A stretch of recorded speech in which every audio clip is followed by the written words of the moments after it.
सोमवार व्रत कथा। एक समय की बात है, किसी नगर में एक साहूकार रहता था। उसके घर में धन की कोई कमी नहीं थी, लेकिन उसके कोई संतान नहीं थी। इस कारण वो बहुत दुखी रहता था। संतान प्राप्ति के लिए हर सोमवार को व्रत रखता। पूरी श्रद्धा के साथ सोमवार को शिव जी के मंदिर जाकर भगवान शिव और पार्वती की पूजा करता। उसकी भक्ति से माँ पार्वती एक दिन प्रसन्न हो गई। उन्होंने भगवान शिव से उस साहूकार की मनोकामना पूरी करने का आग्रह किया। इस पर भगवान ने कहा कि हे पार्वती, इस संसार में हर प्राणी को उसके कर्मों का फल अवश्य मिलता है।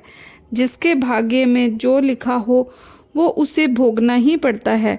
लेकिन माँ पार्वती ने साहूकार की भक्ति का मान रखने के लिए भगवान शिव से एक बार फिर इच्छा जताई।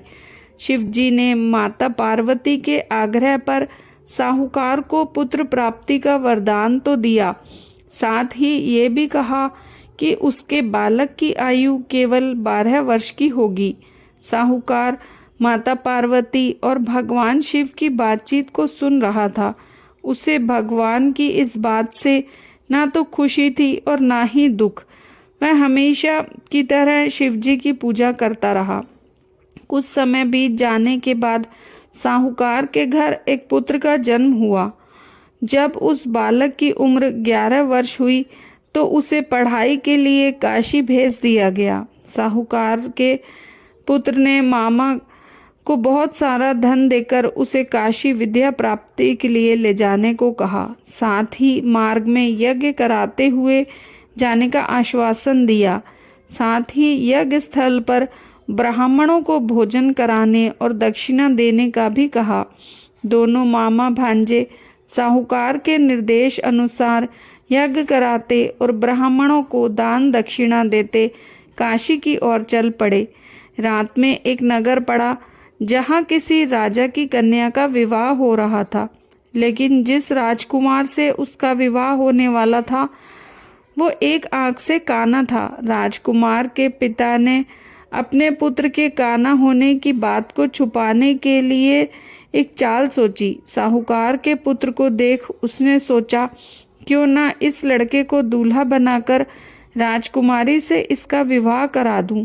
विवाह के बाद इसको धन देकर विदा कर दूंगा, फिर राजकुमारी को अपने नगर ले जाऊंगा।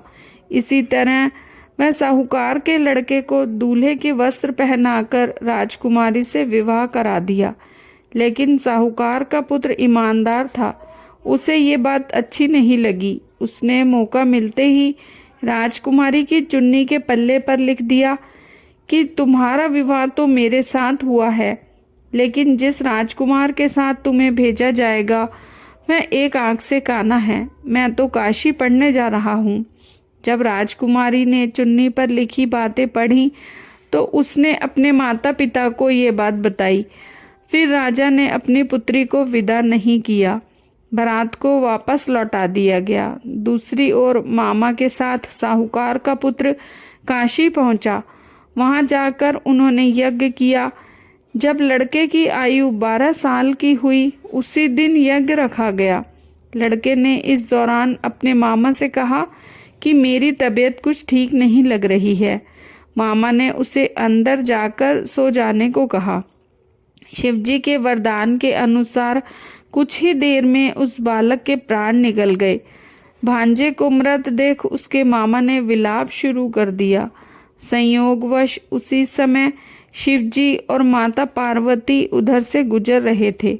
पार्वती ने भगवान से कहा, स्वामी, मुझे इसके रोने का स्वर सहन नहीं हो रहा।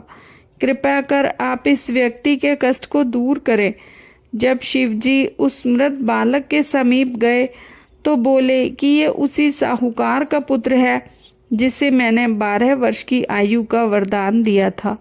अब इसकी आयु पूरी हो चुकी है। लेकिन मातृ भाव से विभोर माता पार्वती ने कहा, हे महादेव, कृपा कर इस बालक को और आयु देने की करें, अन्यथा इसके वियोग में तड़प तड़प कर इसके माता पिता भी मर जाएंगे। माँ पार्वती के इतने आग्रह पर बालक शिव भगवान ने बालक को जीवित होने का वरदान दिया। शिवजी की कृपा से उस लड़के का पुनः जन्म हुआ। इसी तरह शिक्षा समाप्त कर लड़का मामा के साथ अपने नगर की ओर वापस निकल पड़ा। दोनों साथ चलते हुए उसी नगर में पहुँचे जहाँ लड़के का विवाह हुआ था। राजा ने लड़के को वहां पहुंचते ही पहचान लिया। फिर महल में ले जाकर उसकी खूब खातिरदारी की और अपनी पुत्री को विदा किया। इधर भूखे प्यासे रहकर साहूकार और उसकी पत्नी अपने बेटे की प्रतीक्षा कर रहे थे। उन्होंने अपने बेटे की मृत्यु का समाचार मिलने पर स्वयं प्राण त्याग देने का प्रण कर रखा था, परंतु बेटे के जीवित होने का समाचार पाकर वे बेहद प्रसन्न हुए। उसी रात भगवान शिव ने साहूकार के स्वप्न में आकर कहा, हे श्रेष्ठी, मैंने तेरे सोमवार के व्रत करने और व्रत कथा सुनने से प्रसन्न होकर तेरे पुत्र को लंबी आयु का वरदान दिया है।